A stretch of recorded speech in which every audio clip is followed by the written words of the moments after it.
যার উপরে সমন জারি করা হবে সেই ব্যক্তি যদি ওই আদালতের এখতিয়ারের মধ্যে না থাকে, তাহলে যেই আদালতের সীমারেখায় সেই সমন যার উপরে জারি হবে তিনি বসবাস করেন, সেই আদালতের কাছেই কিন্তু সেই সংশ্লিষ্ট আদালত থেকে আরেকটি সংশ্লিষ্ট আদালতে সমন প্রেরণ করে সমন জারির ব্যবস্থা করা হবে।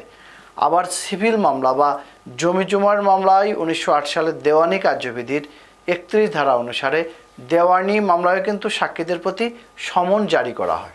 সাক্ষ্য প্রদান কিংবা কোনো দলিল প্রমাণ আদালতের সামনে উত্থাপনের জন্য আদালত কিন্তু যে কাকেও তলব করতে পারেন। আদালতের সমন পাওয়ার পর ওই ব্যক্তিকে অবশ্যই আদালতে হাজির হতে হয়। কোনো সাক্ষী যদি দেওয়ানি আদালতের এই নির্দেশ অমান্য করে, সেক্ষেত্রে আদালত তার সামনে উপস্থিত নিশ্চিত করার জন্য আদালত প্রয়োজন বোধে সাক্ষীর প্রতি গ্রেপ্তারি পরোয়ানাও জারি করতে পারেন। শুধু তাই নয়, আদালত এমনকি তার সম্পত্তি ক্রয়, বিক্রি এবং অনধিক 500 টাকা জরিমানা